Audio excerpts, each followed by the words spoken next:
सत्ता का संघर्ष, लोकसभा चुनाव 2024, पांचवें चरण का मतदान करीब आ गया है। 7 चरणों में मतदान होना है। 4 जून को तय हो जाएगा कि जनता ने किसको चुना, किसको नकारा। एक बात बहुत साफ है कि भारतीय जनता पार्टी शुरू से ही लगातार मुस्तैदी के साथ रैलियां कर रही है। विपक्ष ने भी खुद को लामबंद किया, इंडिया अलायंस बनाया गया। इस सब के बीच में ये तस्वीरें आप देख रहे हैं महाराष्ट्र की। महाराष्ट्र के दादर में प्रधानमंत्री मोदी रैली के पहले पूजा अर्चना बाबा साहब अंबेडकर को श्रद्धांजलि देते हुए दिखाई दिए। अब ये बहुत ही महत्वपूर्ण मुकाबला है, क्योंकि यहां पर ठाकरे वर्सेस ठाकरे की लड़ाई में किसके हाथ में जीत की मलाई आएगी, ये देखने वाली बात होगी। महाराष्ट्र विधानसभा चुनाव में सीटों को लेकर मनसे प्रमुख राज ठाकरे की बीजेपी से बात बन जाने के बाद राज ठाकरे की मनसे एनडीए का मन से सहयोग कर रही है। बहरहाल ये तो 4 जून को ही पता चलेगा कि महाराष्ट्र के दिल में क्या है। वहीं एनडीए राष्ट्र प्रथम के साथ जीत का दम लेकर परचम फहराने की बात कह रहा है। महाविकास अघाड़ी भी पूरी मजबूती के साथ मैदान में है। इस पर बड़ी बहस करेंगे, लेकिन महाराष्ट्र की सियासत बहुत दिलचस्प हो गई है।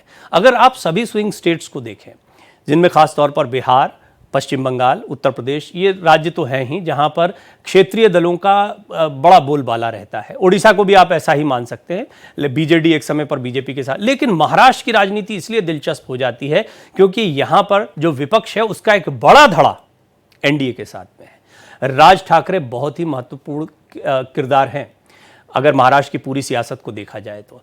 यह बात भी सही है कि राज ठाकरे खुद वो काम नहीं कर पाए जिसकी अपेक्षा की जाती थी उनसे, लेकिन वो किसी का काम बनाने बिगाड़ने में बहुत माहिर माने जाते हैं। और इसीलिए ये महत्वपूर्ण हो जाता है क्योंकि मुंबई के क्षेत्र में और महाराष्ट्र के कुछ और इलाकों में मनसे का प्रभाव भी है, उनके कार्यकर्ता है। अब बात हो रही है असली शिवसेना की। असली शिवसेना में एक बहुत बड़ी समस्या जो सामने आई इस वक्त एकनाथ शिंदे गुट के सामने, वो चेहरे की थी, ठाकरे नाम की थी। दरअसल बाला साहब ठाकरे का सच्चा उत्तराधिकारी कौन, ये राज ठाकरे जब छोड़ रहे थे शिवसेना को उस समय भी बड़ी लड़ाई थी। राज ठाकरे का हालांकि कई बार कहना रहा है कि वो आज भी बाला साहब ठाकरे के सिद्धांतों को लेकर आगे चलते हैं। अब लड़ाई सिद्धांतों की आ गई है क्योंकि उद्धव ठाकरे पर बहुत बड़े आरोप लगे। आपको याद होगा बाला साहब ठाकरे का वो बयान जो बहुत चर्चित हुआ था, जिसमें यह कहा गया कि कुछ भी हो जाए मैं अपनी दुकान बंद कर दूंगा, यानी वो शिवसेना को बंद करने की बात कह रहे थे, लेकिन कांग्रेस से कभी हाथ नहीं मिलाऊंगा। बहरहाल महाविकास अघाड़ी के दौर में ये हुआ, उद्धव ठाकरे ने हाथ मिलाया। बीजेपी से दामन, बहुत पुराना जो 2 भाइयों की जोड़ी चली आ रही थी, उस बात को छोड़ते हुए बात आगे बढ़ गई। और अब देखते हैं हम कि राजनीति में बाला साहब ठाकरे की जो शिवसेना थी वो कौन सी असली शिवसेना है, किसके पास उसका परचम है। इसकी कानूनी लड़ाई तो खैर एकनाथ शिंदे जीत गए, लेकिन जमीन पर जनता किसको चुनती है ये एक बड़ा सवाल रहेगा। इसी पर बातचीत करते हैं। और ये महाराष्ट्र की सियासत बहुत दिलचस्प है, इसमें बहुत सारे पहलू हैं जिन पर बात की जा सकती है। मेरे साथ भारतीय जनता पार्टी के प्रवक्ता अजीत चव्हाण साहब जुड़ रहे हैं, मेरे साथ कांग्रेस प्रवक्ता विवेक कोरडे जुड़ रहे हैं, साथ ही साथ शिवसेना प्रवक्ता शिंदे गुट के जो हैं कृष्णा हेगड़े जुड़ रहे हैं, और संजय गुप्ता जो कि उद्धव गुट से हैं वो भी मेरे साथ जुड़ रहे हैं। मैं आप सभी का बहुत बहुत स्वागत करता हूं। सबसे पहले अजीत जी, मैं आपसे जानना चाहूंगा कि भारतीय जनता पार्टी इस वक्त शिंदे गुट हो या फिर आप अजीत पवार गुट हो एनसीपी का, इनके भरोसे पर है। महाराष्ट्र में सियासी दल जो हैं वो क्षेत्रीय स्तर पर ही बहुत मजबूत हो सकते हैं, इस बात का इंप्रेशन तो बहुत स्पष्ट तौर पर जा रहा है आपके प्रयासों से भी। आदरणीय सुनील भाई, मुझे माफ कीजिएगा, मैं आपको सबसे पहले कह दूं कि इनको गुट मत कहिएगा। ये पार्टी है, सुप्रीम कोर्ट चुनाव आयोग द्वारा इनके पक्ष में निर्णय दिया गया है। और मैं ये मानता हूं कि राजनीति में कानून क्या कहता है ये तो महत्वपूर्ण होता ही है, लेकिन जनता क्या कहती है और लोगों की भावनाएं क्या कहती है। सुनील भाई, मैं आपको बता दूं, मैं पूरा महाराष्ट्र घूम रहा हूं, अभी अजीत भाई मैं प्रवीण हूं। और दूसरी बात, आपने मेरे मुंह की बात छीन ली। मैंने शुरुआत में ही ये बात कही कि जनता के मन में क्या है, जनता किसको असली शिवसेना समझती है, इसी की बात चल रही थी। वो ठाकरे सरनेम भी अब आपके साथ आ गया जब राज ठाकरे ने आपके लिए हामी भर दी है। अब आप अपनी बात पूरी करें। माफ कीजिएगा प्रवीण भाई, मैं सफर में हूं, देख नहीं पा रहा हूं। मैं भारत एक्सप्रेस का बिल्कुल लगातार प्रेक्षक हूं। तो मैं तो सबसे पहले बात कह दूं, आज दिल बड़ा खुश हो रहा है। शिवाजी पार्क हमारे लिए, मराठी लोगों के लिए एक मैदान नहीं है, इसको हम शिवतीर्थ कहते हैं। और हम सबके चहेते नेता आदरणीय हिंदू हृदय सम्राट शिवसेना प्रमुख बाला साहेब ठाकरे यहीं से ललकार लगाते थे, पूरा देश दुनिया हिंदुस्तान तक वो ललकार जाती थी। और हमको बड़ा फक्र है, नाज है, हमारे नेता आदरणीय एकनाथ शिंदे जी ने शिवसेना को बचाया, गलत हाथों में जाने से बचाया। मैं ये चर्चा का विषय बड़ा महत्वपूर्ण है और मैं एक आपको बात कह दूं कि बाला साहेब ठाकरे जी के बेटे जो कांग्रेस की गोद में जाकर के बैठे, आपके ओपनिंग एंकर में आपने कहा, मैं तारीफ करता हूं आपकी, जो बाला साहब का जो वक्तव्य है वो आपने हिंदुस्तान तक पहुंचाया। विवेक कोरडे जी, एक बार फिर पंडित जवाहरलाल नेहरू की स्पीच को याद किया जा रहा है और मुंबई में हैं इस वक्त। आप देख रहे हैं कि शिवसेना और ख़ासतौर पर एकनाथ शिंदे के नेतृत्व वाली शिवसेना जो है वो बीजेपी के साथ है, तो राज ठाकरे भी साथ में आ गए हैं। कितनी बड़ी चिंता महाविकास अघाड़ी के लिए। देखिए, मोदी जी का वक्तव्य हमने सुना और मोदी जी को नेहरू का नाम लिए बिना दूसरा कुछ काम नहीं। प्रधानमंत्री जी जो है वो झूठ बोलने के लिए प्रसिद्ध है, लेकिन आज उन्होंने अर्ध सत्य कहा। एक बात कही कि गांधी जी ने कहा था कि कांग्रेस विसर्जित करो, ये जिस तरीके से कहा गया वो अर्ध सत्य है।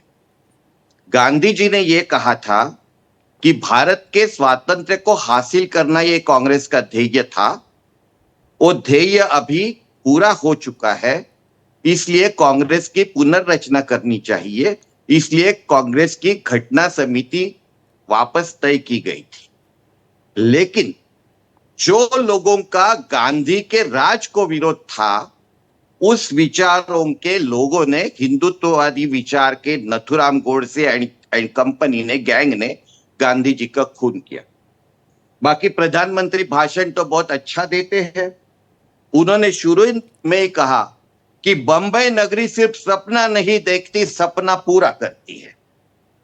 अगर बंबई नगरी लोगों के सपना पूरे करती है, ऐसा प्रधानमंत्री जी को लगता है, तो प्रधानमंत्री जी ये बताइए कि ये बंबई के बड़ी बड़ी स्थापनाएं गुजरात में क्यों शिफ्ट कर दी गई?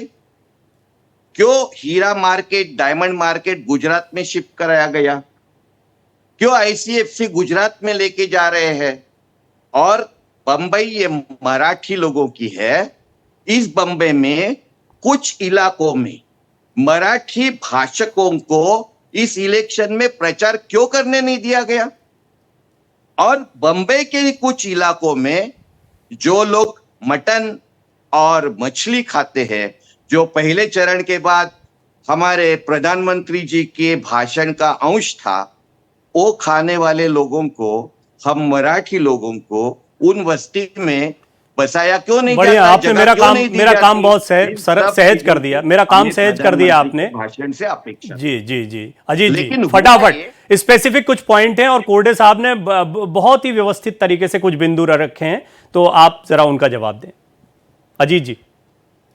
हम लोगों के साथ में कोरडे जी को सबसे पहले याद दिला दूं, बंबई बंबई मत कीजिए, मुंबई नाम है और वो भारतीय जनता पार्टी और शिवसेना ने नाम किया है ना। मराठी मानुस का नाम लेने का एक तो इनको कोई हक नहीं है।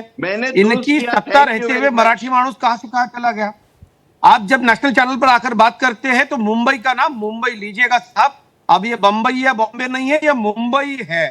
दूसरी बात, चैनल पर मैंने चर्चा में जिस बात का ये जिक्र कर रहे हैं कि मराठी लोगों को प्रचार नहीं करने दिया, समय का कुछ क्लैशेस हो रहा था, वहां पे लॉ एंड ऑर्डर का इश्यू ना हो, इसलिए सोसाइटी के सारे लोग और शिवसेना के कार्यकर्ता, दूध का दूध पानी का पानी हो चुका है। कोरडे जी, 78 मुद्दे पूरे करने के बाद आदरणीय प्रधानमंत्री नरेंद्र मोदी जी मुंबईकरों के सामने प्रस्तुत हुए हैं।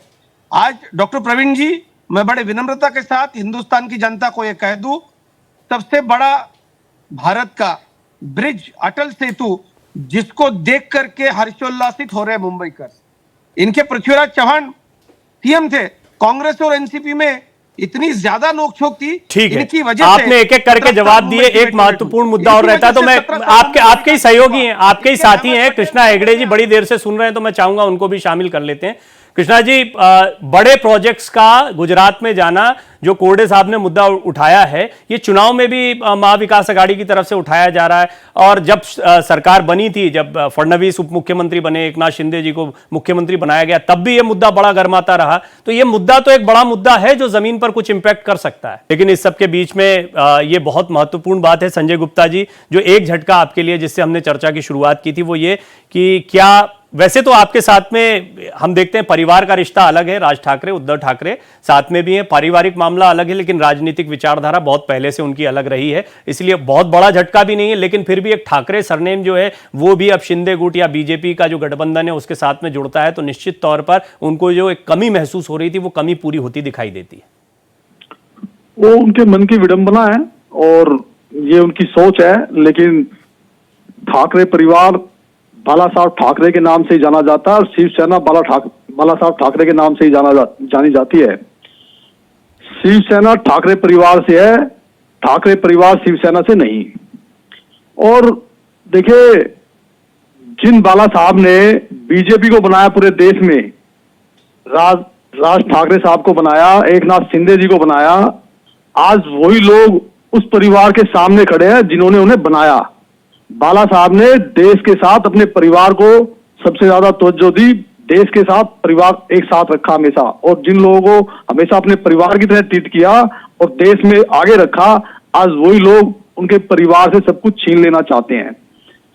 अभी इस चुनाव में सब देखिए, विद्रोह कई तरह के होते हैं और विद्रोह अब अगर देखिए, कांग्रेस एक, आपने कहा कि कांग्रेस के साथ विलय कर लिया, या बाला साहब ने कहा था कि कांग्रेस नहीं होने दूंगा, तो किसी ऐसी पॉलिटिकल पार्टी के साथ खड़े होने से कोई इसमें विलय नहीं हो जाता जो हिंदुत्व का समर्थन नहीं करती। बीजेपी के साथ उन्होंने विलय की बात नहीं कही थी, उन्होंने कहा था कभी साथ दिया मैंने या समर्थन किया तो मैं अपनी दुकान बंद कर दूंगा, ये एग्जैक्ट नहीं, उन्होंने कहा था कि मैं कांग्रेस नहीं होने दूंगा, तो कांग्रेस नहीं हुई है। बाला साहब के जिस हिंदुत्व पे जो स्टैंड उस टाइम हुआ करते थे, उन्हीं सभी स्टैंडों पर आज भी उद्धव जी हैं। ऐसा नहीं है कि किसी स्टैंड को छोड़ दिया। बाला साहब ने कहा था कि मैं अपनी शिवसेना को कांग्रेस नहीं होने दूंगा, विलय नहीं किया उन्होंने, कोई अपनी पार्टी का विलय कर लिया हो। आज भी राम मंदिर के साथ खड़े हैं। ठीक है अजीत जी, आज उद्धव ठाकरे ने यह कहा कि भगवा झंडा जमीन पोंछने वाले पोंछे जैसा है। मैं ये कह दूं, अजी सर, आप पता नहीं कौन कौन सी झूठी बातें ले आते हैं। एक दिन तो आप ये भी कह दोगे कि हम इस देश के नागरिक नहीं हैं। अगर आज आपके साथ नहीं है तो यानी कि हम है ही नहीं। मतलब अभी मेरी बात चल रही थी, बीच में आप कूद पड़े पहले ही, ऐसी क्या। इन्होंने कहा कि परिवार से शिवसेना है, विचारों से शिवसेना है। हिंदू हृदय सम्राट शिवसेना प्रमुख बाला साहेब ठाकरे के विचार अजरामर है। और मैं ये कह दूं आपसे, क्या कभी आप बाला साहेब ठाकरे से उनकी जीवनी में मिले थे साहब? कभी बाला साहब से आपने मुलाकात की थी? मैंने इंटरव्यू किए हैं बाला साहब के। मैं 16 साल नेशनल चैनल में पत्रकार था। मैं बचपन से बाला साहब ठाकरे के विचारों से प्रेरित था। बाला साहब के गलत विचार नेशनल चैनल पर आप प्रेजेंट ना करें, भगवे के तेज से भस्मसात हो जाएंगे उद्धव ठाकरे। यह बात आप ध्यान में रखिएगा कि जिस तरीके का गलत प्रोपेगेंडा हिंदुत्व छोड़ा है, बाला साहब ठाकरे के विचारों का खून किया है इन लोगों ने। बाला साहब के जो विचार है वो जिन बाला साहब ने महाराष्ट्र की सरकार बनाई, जिन बाला साहब ने मुख्यमंत्री नेता है, मुख्यमंत्री आपका 5 साल के बनवाया। बाला साहब तो सबके लिए जरूरी है, कोई भी गुट हो। लेकिन कृष्णा हेगड़े साहब, अगर आपसे संपर्क हो गया तो मैं चाहूंगा कि आप इस मुद्दे पर बोले। आप सबसे महत्वपूर्ण विंग इस वक्त हैं कि बाला साहब ठाकरे की विचारधारा को ले कौन जा रहा है आखिर आगे? प्रवीण जी, सबसे पहले मैं तो कहता हूँ आपको कि हम एक ही शिवसेना है, आप शिंदे गुट नहीं लिखिएगा। दूसरी बात यह है कि 2019 में जो भारतीय जनता पार्टी और शिवसेना साथ में लड़ी थी, हिंदुत्व के विचार पर लड़ी। अजीत जी रुक जाइएगा, अजीत जी रुक जाइएगा, संजय जी रुक जाइएगा, कृष्णा हेगड़े जी को भी सुन लीजिए, बड़ी देर से वो इंतजार कर रहे हैं, आपको सुनते रहें। सुन लीजिए अजीत जी, सुन लीजिए, बोलिए कृष्णा जी। 2019 में भारतीय जनता पार्टी और शिवसेना साथ में लड़ी थी, हिंदुत्व के नाम पे लड़ी थी, नरेंद्र मोदी जी को अपना नेता मान के लड़ी थी और हिंदू हृदय सम्राट बाला साहेब ठाकरे जी के विचार पर लड़ी थी। अब उद्धव जी ने कांग्रेस के साथ हाथ मिला लिया, जिसके साथ उनके सम्मान्य पिताजी हिंदू हृदय सम्राट बाला साहेब ठाकरे जी ने कहा है कि जिस दिन मुझे कांग्रेस के साथ हाथ मिलाना पड़े मैं मेरी दुकान बंद कर दूंगा। और उद्धव जी ने ऐसे ही किया है, उन्होंने कांग्रेस के साथ एक ज्वाइंट वेंचर कंपनी स्टार्ट की है। उद्धव ठाकरे जी का निश्चितीकरण हो गया है, इसके लिए आज वो शिवसेना कहलाने के काबिल नहीं है।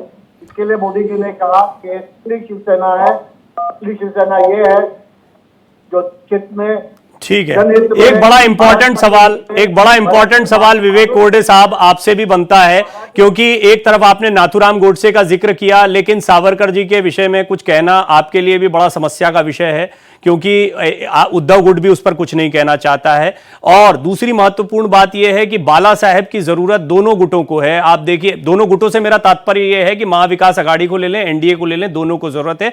तो फिर कांग्रेस का स्टैंड बड़ा अजीब सा हो जाता है महाराष्ट्र की सियासत में खास तौर पर। देखिए, इसमें कोई अजीब सा स्टैंड नहीं है। मुझे जो प्रवक्ता ने कहा कि शिवसेना ने कांग्रेस से युति किया तो शिवसेना का पूरा जो धर्म था, पूरे जो तत्व थे वो खत्म हो गए। और जब भारतीय जनता पार्टी राष्ट्रवादी कांग्रेस से, यानी कांग्रेस का ही एक अंग, युति से सरकार बनाती है तो वैसे के वैसे इंटैक्ट रहती है। ये जो ये बताया गया है, यहाँ नैरेटिव खड़ा किया है, वो नैरेटिव बिल्कुल नहीं, पर वो बेमेल गठबंधन नहीं, उनका तो बहुत समय से चला आ रहा है। मतलब शिवसेना बीजेपी तो कभी अलग अलग देखे ही नहीं गए। ना, मैं राष्ट्रवादी की बात करता हूं जी। शिवसेना ने अगर कांग्रेस के साथ ठीक है, गठबंधन कृष्णा जी तो कुछ कह रहे हैं, क्योंकि अब मुझे क्लोज करना है। कृष्णा जी कुछ कह रहे हैं इस पर। जी देखिए, अभी ये मुंबई है, बंबई नहीं है। कांग्रेस के प्रवक्ता को ये तो हो गई पता बात। नहीं। जी। दूसरी बात यह है कि हम 40 पार्टी, हमारा एक प्रधानमंत्री का कैंडिडेट है, वो है नरेंद्र मोदी जी, जो तीसरी बार जीत के आने वाले हैं। ठीक है, ये एक महत्वपूर्ण मुद्दा। और जैसा मैंने शुरुआत में ही कहा था कि महाराष्ट्र की सियासत एक ऐसे मोड़ पर है जहां बहुत लंबी चर्चा हो सकती है, लेकिन समय की सीमा है। आप सभी का मैं बहुत बहुत धन्यवाद करता हूं। चर्चा ठीक रही, और क्योंकि समय हमारे पास सीमित था, इसलिए मैं उम्मीद करता हूं सभी के विचार यहां पर आ गए होंगे। बहुत बहुत धन्यवाद आप सभी मेहमानों का हमारे साथ जुड़ने के लिए।